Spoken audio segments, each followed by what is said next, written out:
హైదరాబాద్ అంబర్పేటలో ఉన్న చారిత్రకమైన బతుకమ్మ కుంట ఒకప్పుడు 20 ఎకరాల వైశాల్యంలో ఉండేది.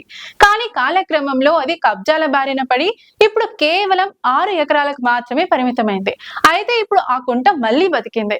హైడ్రా చేసిన చర్యలు, హైకోర్టు ఇచ్చిన తీర్పుతో ఇది మరోసారి ప్రజల శ్వాసగా మారుతోంది.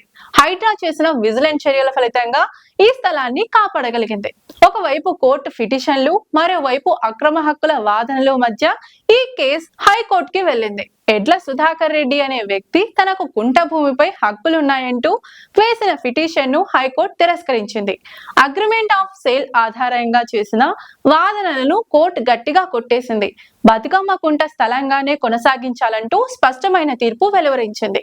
వి హనుమంతరావు వంటి కాంగ్రెస్ సీనియర్ నేతల చొరవతో హైడ్రా కమిషనర్ రంగనాథ్ స్వయంగా నవంబర్ 13న కుంటను పరిశీలించి పునరుద్ధరణకు ఆదేశాలు జారీ చేశారు. కోర్టు మొదట మధ్యంతర ఉత్తర్వులు ఇచ్చినా విచారణ అనంతరం తుది తీర్పు మాత్రం హైడ్రా చేతికి విజయాన్ని అందించింది. రంగనాథ్ మాట్లాడుతూ, బతుకమ్మ కుంటను పూర్వ వైభవంతో తిరిగి అందించడమే మా లక్ష్యం. ప్రస్తుతం అక్కడ నివసిస్తున్న వారికి ఎలాంటి ఇబ్బంది లేకుండా అభివృద్ధి పనులు జరుగుతాయని తెలిపారు.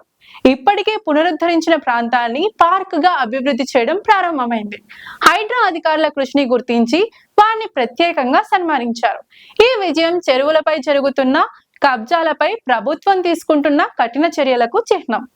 ఇక ముందు బతుకమ్మ కుంట మాత్రమే కాదు, మిగతా చెరువులు కూడా ఈ విజయంతో కొత్త వెలుగు చూస్తాయంటే అతిశయోక్తి కాదు.